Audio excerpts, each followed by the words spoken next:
Apostle, can you give some key tips to resolve conflict in marriage? My spouse and I are always arguing every other day. Example, what is this? Cleanliness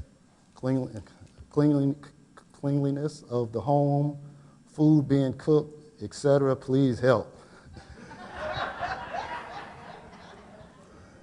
I don't know. We might need to make an appointment for this one. But, well, quickly, always arguing, that's got to stop. You know, every other day. Wow, that's a lot. And the thing about it, arguing is not healthy. No.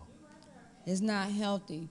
It's like a torment, you know, and then after a while, what it would do, when you keep arguing, after a while, you're afraid to say anything because you don't want to start another argument.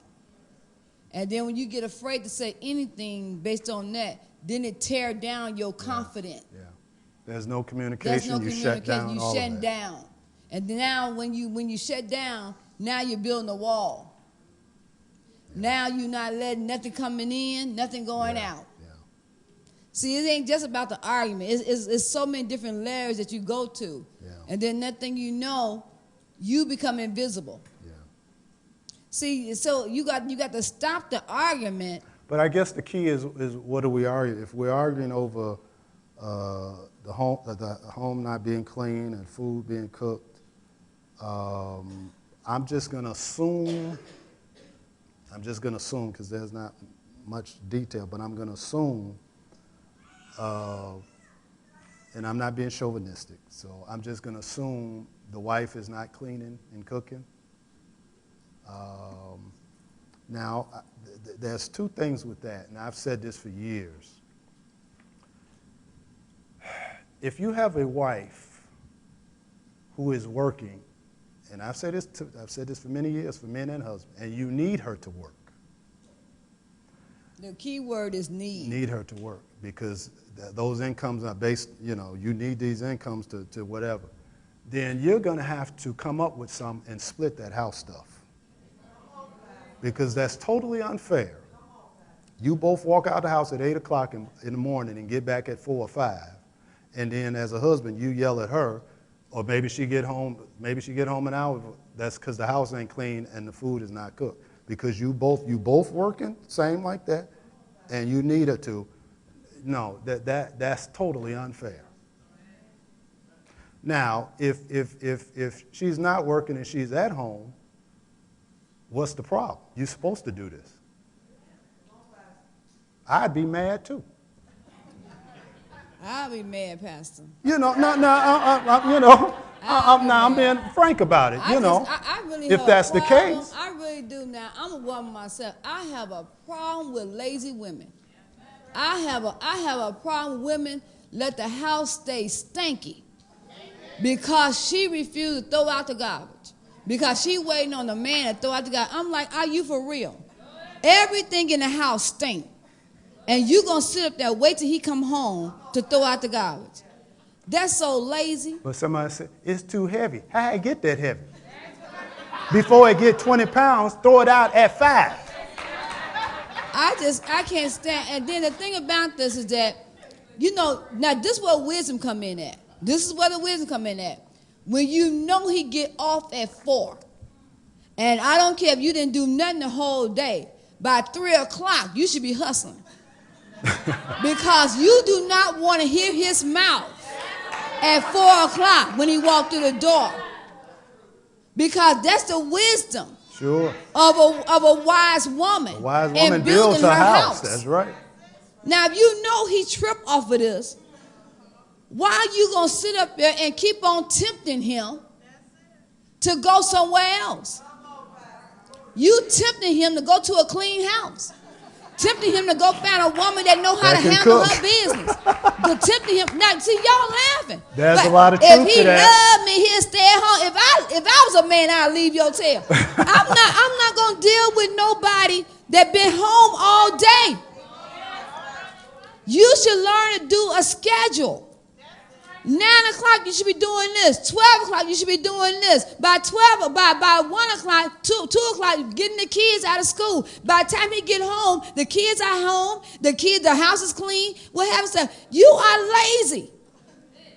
When you still sit up here and the couch is still looking like the couch it looked like last night. See, you know what? Because we would say that about a man in a second.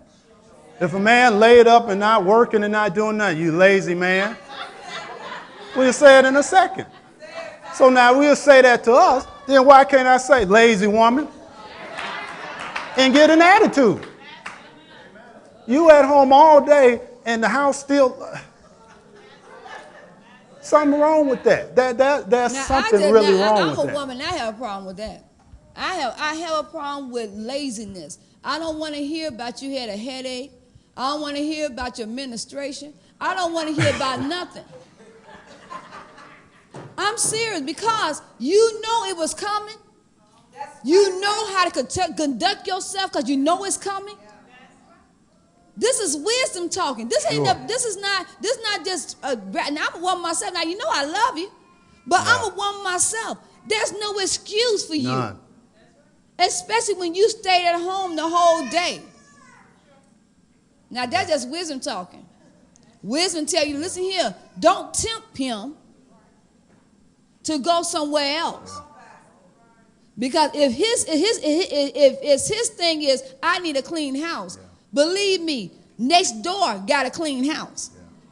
Yeah, she's saying that. Let me say this, and I'm sure we've said this before.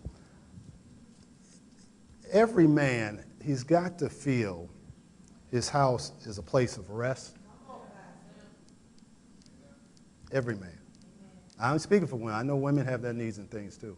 But every man, when he goes home, see, because we can deal with all of the hoopla and the chaos out here. You know, stuff happening on the job, in the streets, whatever. But when we go home, home should always be, let alone peace, but a place of rest. And out of these many, many years, I've talked to men and guys, especially those who fell into adultery and different things. Most of the reason was because they go home and it was not a place of rest. I'm not excusing sin. Don't misunderstand me. You know, I don't care what you do. I ain't giving no excuse to sin. All right? But most men, because of that. And they just happen to get a place of rest with Delilah. So you definitely don't want to do that. Plus, that's not good if that's the case. It's a point of, it's a way of an escape. Sure. Or they can go be an alcoholic or yeah, do yeah, drugs they can or do anything. yeah, but it's always yeah. a way of an escape. Sure. So it ain't just always a woman, but it's Sure. a way of an escape. Yeah. If it's hard for me to collect things in my head, I have to find a way of an escape.